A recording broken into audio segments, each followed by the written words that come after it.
ملی ڈائجسٹ کے خاص نظر میں آپ کا استقبال ہے۔ میں ہوں عبداللہ۔ ناظرین، ہمارے ملک کی راجدھانی دہلی میں واقع جواہر لال نہرو یونیورسٹی کے طالب علم نجیب احمد کی پراسرار گمشدگی کو 5 سال پورے ہو چکے ہیں۔ 15 اکتوبر 2016 کی صبح 27 سالہ نوجوان جو کہ M S C biotechnology کا طالب علم تھا، اچانک غائب ہو جاتا ہے۔ قابل غور بات یہ ہے کہ ایک روز قبل 14 اکتوبر 2016 کی شام اے بی وی پی اکھل بھارتی ودیارتھی پریشد کے کارکنان ماہی مانڈوی ہاسٹل کے کمرہ نمبر 106 میں داخل ہوتے ہیں اور نجیب کو بری طرح سے زد و کوب کرتے ہیں۔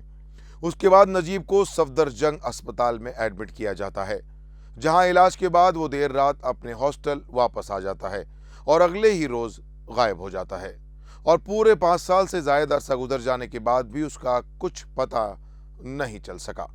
حالانکہ نجیب کی گمشدگی کو لے کر جے این یو اسٹوڈنٹس اور نجیب کے اہل خانہ کی روز اول سے یہی شکایت رہی کہ ایک روز پہلے بے رحمی سے ہونے والی مار پیٹ کے دوران نجیب کو جان سے مارنے کی دھمکی دی گئی تھی، یعنی متفقہ طور پر مار پیٹ کے بعد انہی کارکنان نے نجیب کو غائب کیا، کیونکہ ان لوگوں نے نجیب کو جان سے مارنے کی دھمکی بھی دی تھی۔ ناظرین، اگر دیکھا جائے تو ان 5 برسوں میں پولیس کی تفتیش یقیناً تشویشناک رہی۔ دوسری طرف نجیب کے معاملے میں پولیس شکایت اور ایف آئی آر کرانے میں تاخیر بھی ہوئی، لیکن اس کا یہ مطلب تو ہرگز نہیں ہونا چاہیے کہ پولیس اس معاملے میں لاپرواہی برتے۔ سپریم کورٹ کے سابق جج جسٹس مرکنڈے کاٹجو کے سخت بیانات کے بعد ایف آئی آر کے لیے پولیس میں شکایت پیش کی گئی۔ ایف آئی آر درج ہونے کے بعد دہلی پولیس نے تفتیش میں سنجیدگی نہیں دکھائی۔ دہلی پولیس نے ایس آئی ٹی کے ذریعے نجیب کی گمشدگی کے معمہ کو سلجھانا چاہا، لیکن کوئی کامیابی حاصل نہیں ہوئی، تو تفتیش کرائم برانچ کو منتقل کر دی گئی۔ کرائم برانچ نے بھی دہلی پولیس کی طرح اس مقدمے کو گمشدگی یا اغوا کے طور پر تفتیش کرنے کے بجائے نجیب کے دوستوں پر یہ دباؤ ڈالنے کی کوشش کی کہ نجیب اپنی مرضی سے خود کہیں چلا گیا ہے۔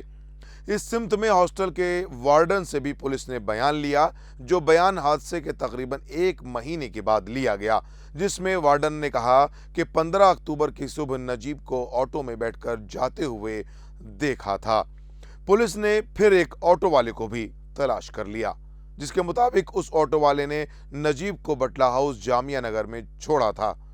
اس کے علاوہ نجیب کے روم پارٹنر قاسم اور ہاسٹل کے دیگر لڑکوں نے پولیس کو دوران تفتیش بتایا کہ مار پیٹ کے بعد نجیب بہت ڈرا سہما ہوا تھا۔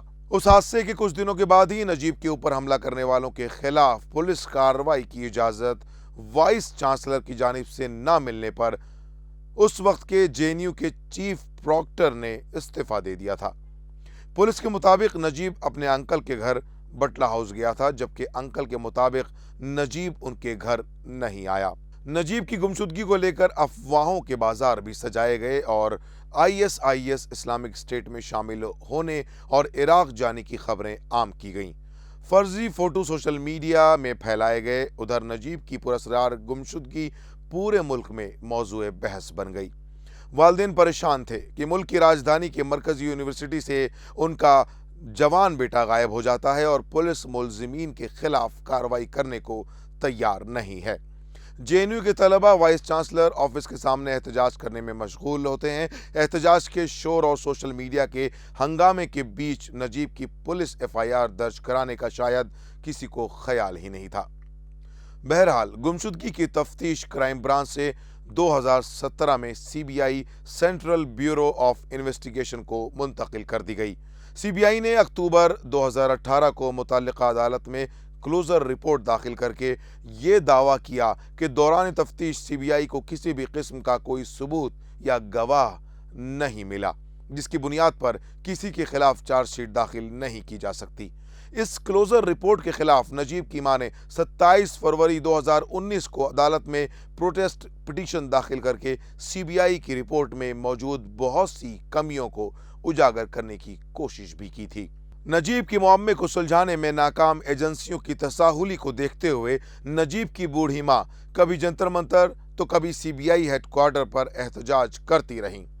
احتجاج کے دوران پولیس کی زیادتیوں کا سامنا بار بار کرنا پڑا۔ پورے ملک میں احتجاجات ہوئے، لیکن نجیب کے بارے میں حکومت اور حکومتی ادارے کوئی بھی سراغ لگانے میں